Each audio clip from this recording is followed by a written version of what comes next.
তো মানুষ কিভাবে বসবাস করবে তার ব্যবস্থাপনা কি আল্লাহ আগে করেন নাই? অবশ্যই অবশ্যই করেছেন। আল্লাহ রাব্বুল আলামিন বলেন, মানুষ কত নিমক হারাম দেখেন। নিমক হারাম কাকে বলা হয়?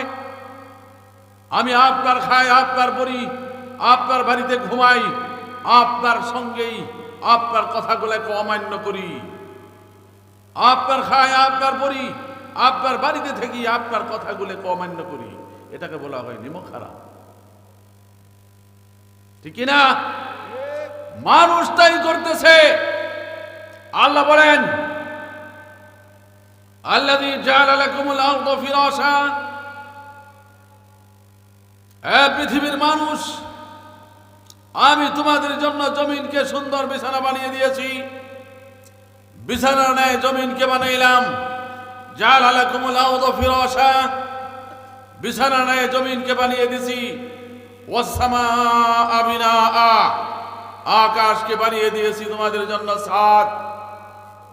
মানুষ একটু চিন্তা করে না, জমিনকে এত সুন্দর বানাইলো আল্লাহ, এত সুন্দর জমিন বানানোর পরেও, এত সুন্দর আকাশ বানানোর পরেও মানুষ কেমনে সেই রবকে বলে থাকে, সেই রবের সঙ্গে নাফরমানি করে।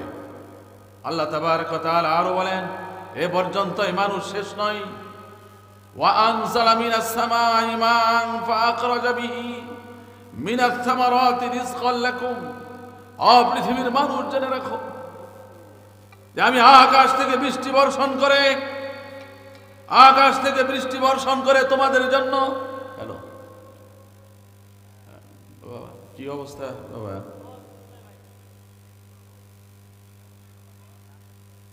একটু মাহফিলে আসছি, তো আলমগীরের কি অবস্থা এখন?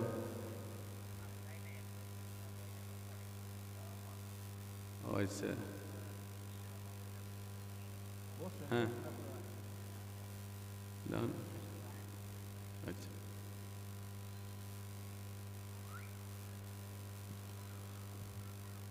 আল্লাহ তাবারক ওয়া তাআলা বলেন, আমি আকাশ থেকে বৃষ্টি বর্ষণ করে মানুষের জন্য সুন্দর ফল ও ফসলের ব্যবস্থাপনা করেছি।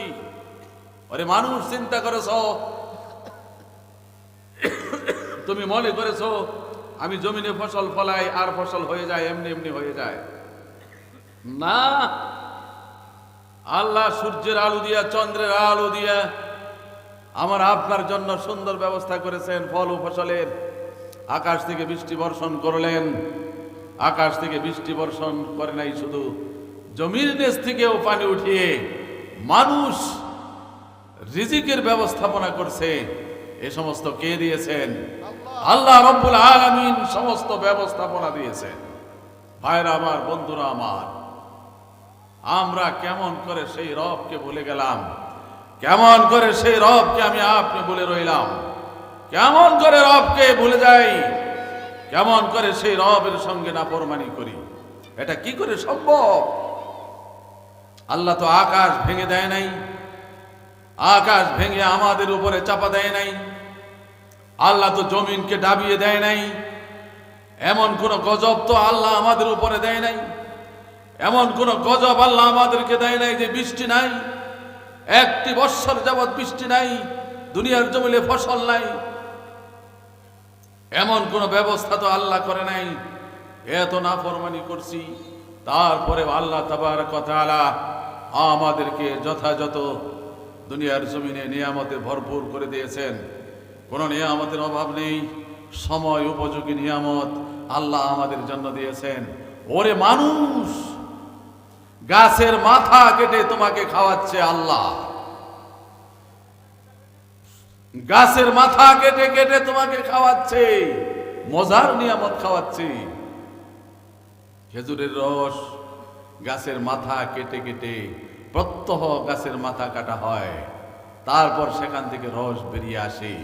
আর মানুষ সেই রসগুলা কত মজা করে সেগুলা খাচ্ছে, ঠিক কিনা?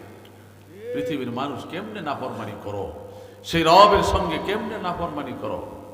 আল্লাহ কত বড় নিয়ামত দিয়েছেন, কত সুন্দর সুন্দর নিয়ামত পৃথিবীর জমিনে দিয়েছেন। আরে বলেন, কোন নিয়ামতটা আল্লাহ দেয় নাই? এমন একটা বলেন যে এই নিয়ামতটি আল্লাহ পৃথিবীর জমিনে দেয় নাই। আমার দেশে যে এই নিয়ামতটি নাই আরেকটি দেশে আছে। ওই দেশে যে সৌদি আরবে যেটি আছে আমাদের দেশে হয়তো ওটা নাই। আমার দেশে যেটা আছে হয়তো ওটা দেশে ওটা নাই।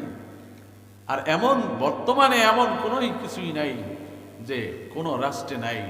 সমস্ত কিছুই যথারীতি আল্লাহ তাবারক ওয়া তাআলা জমিনের মধ্যে ফলাইয়া দিচ্ছে, ঠিক কিনা বলুন? তো কেমনে মানুষ নাফরমানি করো, আল্লাহর সঙ্গে কেমনে নাফরমানি করো?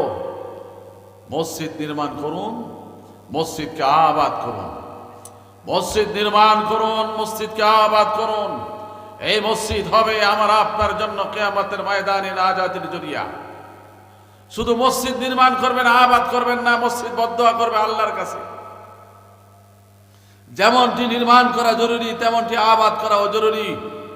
অতএব এলাকার প্রত্যেকটা ভাই, প্রত্যেকটা যুবক ভাইদের কাছে আহ্বান রইল, আবাল বৃদ্ধা বনিতা সকল শ্রেণীর মানুষের কাছে আমার আকুল আবেদন রইল, মসজিদ কিভাবে সুন্দর করবেন এই দায়িত্ব আপনাদের কাছে।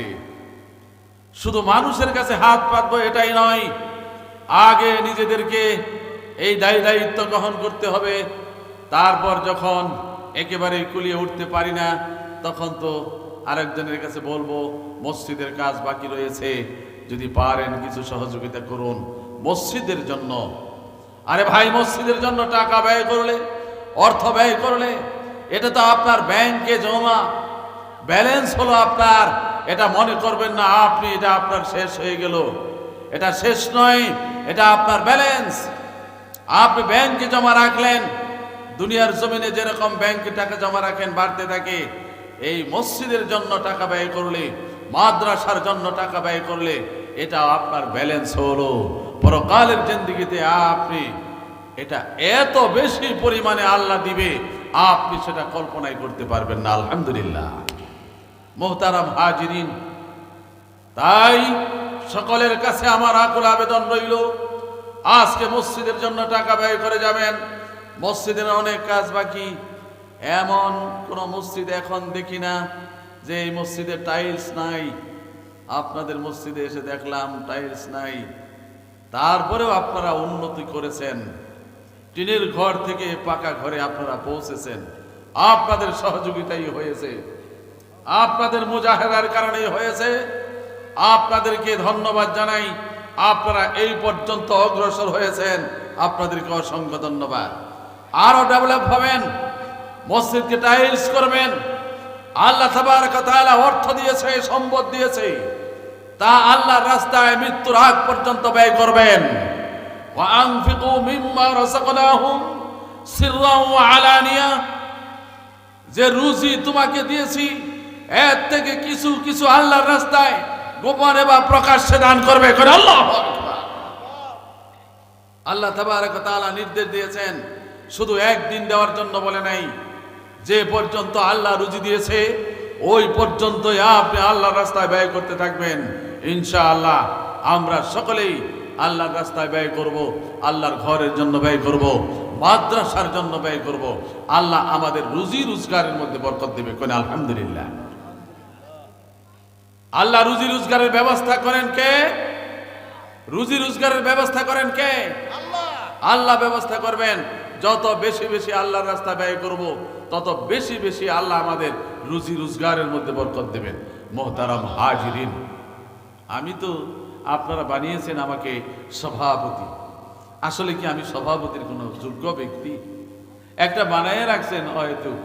আসলে তো আমি যে সমস্ত মুরব্বিয়ানে কেরাম আছেন আপনারা, আপনাদের সামনে আমি সভাপতির দায়িত্ব পালন করার কোনো যোগ্য ব্যক্তি নই। তারপরে আপনারা যে আমাকে এই আসনটা দিয়েছেন এজন্য আমি চিরকৃতজ্ঞ। আমি চিরকৃতজ্ঞ। এত বড় একটা আসন আপনারা আমার জন্য ধার্য করেছেন, এই আসনে বসার সুযোগ করে দিয়েছেন। আমি আপনাদেরকে এত ধন্যবাদ জানাই। আপনাদের প্রতি আমি চিরকৃতজ্ঞ থাকব। সেই মহান আল্লাহ রাব্বুল আলামিনের কাছে আপনাদের জন্য দোয়া করব, আল্লাহ যেন আপনাদের সকলকে, এই এলাকাবাসীর সকলকে যেন ঈমান ও আমলের হায়াত দিয়ে বাঁচাইয়া রাখেন। আল্লাহ প্রত্যেককে যেন ঈমানের হালাতে মৃত্যু দান করেন। সকলে বলুন আল্লাহুম্মা আমিন।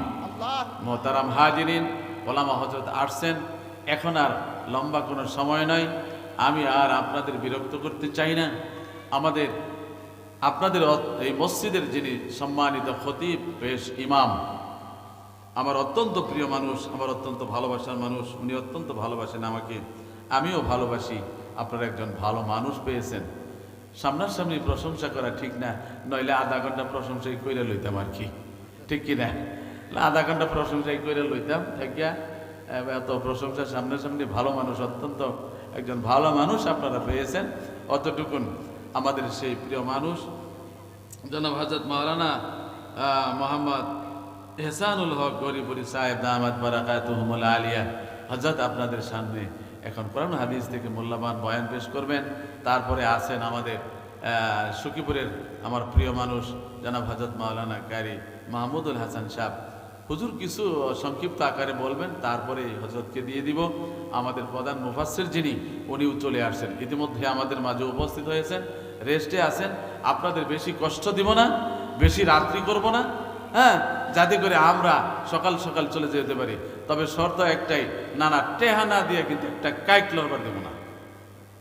টাকা না দিলে কিন্তু একটা কাইক লড়বার দেব না, টাকা দিতে হবে।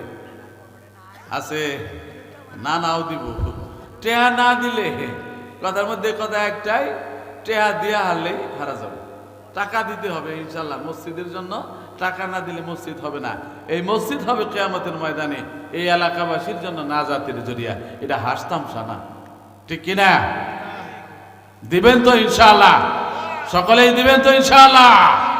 বাহিরে যারা আছেন তারা চলে আসুন, ভিতরে চলে আসুন, বাহিরে দাঁড়িয়ে থাকবেন না।